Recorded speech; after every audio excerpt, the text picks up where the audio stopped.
So మీ అందరికి తెలిసిందే, దీనికోసము government ఒక కమిటీ వేయడం జరిగింది. నరసింహరావు గారు చైర్మన్గా, వైస్ చైర్మన్గా నేనున్నాను ఆ కమిటీలో.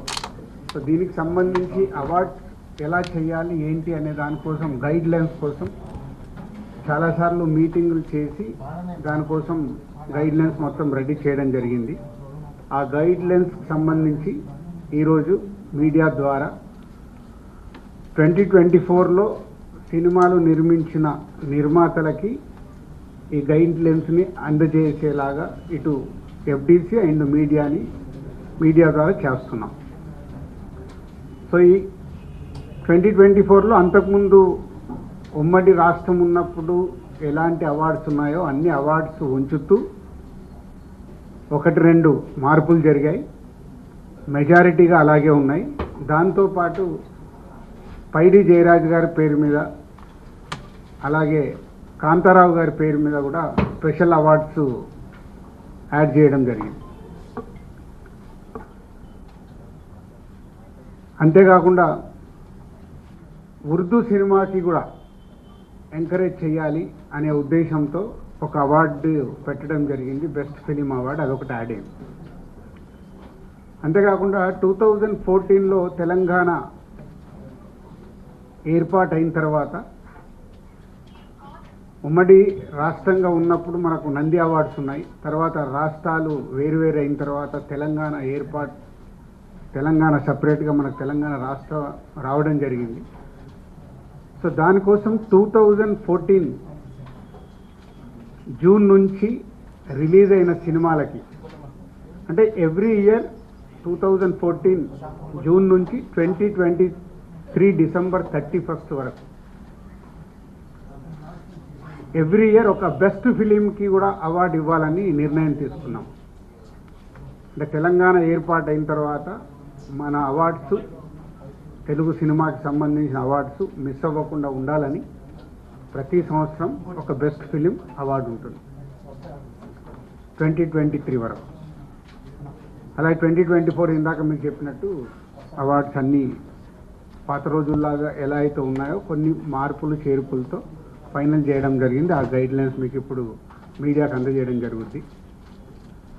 సో అప్లికేషన్స్ ఇమీడియట్గా స్వీకరించి స్క్రూటినీ చేసి జ్యూరీలు కూడా ఫైనల్ చేసేసి ఏప్రిల్లో ఈ అవార్డు ఫంక్షన్ అంగరంగ వైభవంగా చేయాలని ప్రభుత్వం ఆశిస్తుంది. దానికి అందరం ఎఫ్డిసి తరపున అలాగే ఫిలిం ఇండస్ట్రీ నుంచి చాలామందిని ఇక్కడ మేము జ్యూరీలాగా తీసుకొని చేసి అవార్డ్స్ అనేటివి నెక్స్ట్ మంత్ బెస్ట్ ఈవెంట్ చేయాలని గవర్నమెంట్ ఆశిస్తుంది. దానికి మేము కంప్లీట్ చేయాలని ఈ రోజు నుంచి కంకణం కట్టుకున్నాం.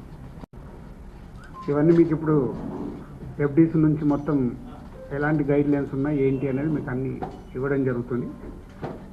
అలాగే 2014 నుంచి కొన్ని ఎఫ్డిసికి అప్పుడు బీఆర్ఎస్ గవర్నమెంట్ ఉన్నప్పుడు సైమా అవార్డ్స్ అని ఒకటి వాళ్ళు డిస్కషన్ జరిగినప్పుడు కొంతమంది ఎఫ్డిసికి అవార్డు దానికోసం సిమ్మా అవార్డ్స్ అనుకున్నప్పుడు దానికి కొంతమంది ఎఫ్డిసికి అవార్డ్స్ కోసం అప్లికేషన్తో పాటు సమ్ అమౌంట్స్ పే చేశారంట. అలాంటివన్నీ 2024 కంటే ముందు ఏవైతే అలాంటి ఏమైనా పే చేసినవి ఉంటే ఎఫ్డిసి నుంచి వాళ్ళకి అవి తిరిగి ఇవ్వడం జరుగుతుంది. ఎందుకంటే 2024 అవార్డ్స్ మనం కండక్ట్ చేస్తున్నాం కాబట్టి ముందు ఎవరన్నా అలా పే చేసి ఉంటే వాళ్ళ అమౌంట్స్ తిరిగి ఇవ్వడం జరుగుతుంది. దీన్ని వాళ్ళు ప్రభుత్వం చూస్తున్నది అర్థం చేసుకొని వాళ్ళు ఎలాంటి కాంట్రవర్షియల్స్గా చూడకుండా ఒకసారి ఇక్కడ మళ్ళీ తెలంగాణ రాష్ట్రం నుంచి అవార్డ్స్ వస్తున్నాయి కాబట్టి అందరు పాజిటివ్గా ఉండి ఈ ఈవెంట్ని విజయం చేస్తే ప్రతి సంవత్సరం మనం సినిమా పండుగ హైదరాబాద్లో అద్భుతంగా జరుగుతుంది. That's it. Thank you. 1 వీక్లో అన్ని జ్యూరీస్ ఫైనల్ అవుతాయి. సో 1 వీక్లో అప్లికేషన్స్ కూడా స్వీకరించడం జరుగుతుంది. ఇవి 2 అయిపోగానే జ్యూరీ వాళ్ళ కార్యక్రమం మొదలు పెట్టేస్తారు చేసి ఏప్రిల్లో ఈవెంట్ ఉంటుంది. Thank you. అది జ్యూరీ అనేది ఫైనల్ చేస్తుందని చెప్పాను కదా. జస్ట్ ఇది మీకు ఇప్పుడు నోటిఫికేషన్ ఏంటి అనే దానికి ఇది మీకు ఇంట్రాక్షన్ కోసం ఫస్ట్ టైం ఇక్కడ పెట్టాం. అయిపోయిన తర్వాత స్టెప్ బై స్టెప్ అయిన తర్వాత మళ్ళీ మాట్లాడుకుందాం.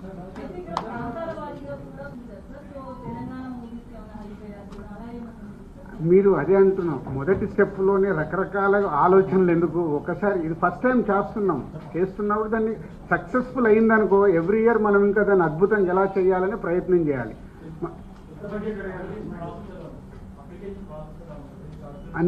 అన్నీ ఉన్నాయి, అందుకే మీకు ఇప్పుడు నోటిఫికేషన్స్కి సంబంధించిన అన్ని డీటెయిల్స్ ఇస్తారు. ఒక్కొక్కటి నేను ఎక్స్ప్లెయిన్ చేయలేను కదా, చేయాలంటే గంట పడుతుంది.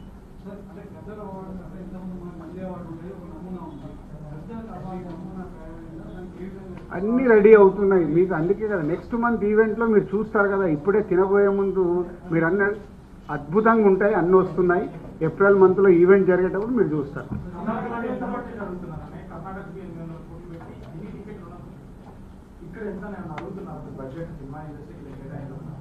అప్పుడే ఇంకంత దూరం వెళ్ళలేదు. సీఎం గారికి ఒకటే విజన్, లాస్ట్ టైం నేను చెప్పాను కదా, హైదరాబాద్ని ఇంటర్నేషనల్ హబ్ చేయాలంటే ఏం చేస్తావు, దిల్ రాజు గారు నాకు ఒక ప్రపోజల్ ఇవ్వని అన్నాడు. అంటే నాకు సినిమా ఇండస్ట్రీ మీద అవగాహన ఉంది కాబట్టి ఇంటర్నేషనల్ హబ్ కావాలి అంటే మొన్నే మా ఎండి గారితో మేమందరం కూర్చోవడం జరిగింది. అంతా రెడీ చేస్తున్నాం. ఈ ఈవెంట్ అయిపోయి దాని మీదకి వెళ్తాం. అవునా, ఇచ్చినప్పుడు మాట్లాడదాం. ఎందుకు దాని గురించి? అవార్డ్స్ అనేది ఎవరైనా ఇవ్వచ్చు, అది గవర్నమెంట్కి పోటీగానే అండర్లైన్ చేయడం బాగాలేదు, అది తప్పు. అది వాళ్ళు మీకు చెప్పారా? మీరు 100 అనుకుంటారు, మీరు అనుకుంటే ఏం పోయేది ఉంది. వాళ్ళు మీతో చెప్పారా గవర్నమెంట్గా పోటీకి ఇస్తున్నామని? చెప్పలేదు కదా. గవర్నమెంట్ అనౌన్స్ చేసింది, రేపు ఆటోమేటిక్గా ఈవెంట్ జరుగుద్ది. ఈవెంట్ జరిగినప్పుడు ఒక అద్భుతమైన ఈవెంట్ జరుగుతుంటే పోటీ ఎందుకు అవుతుంది?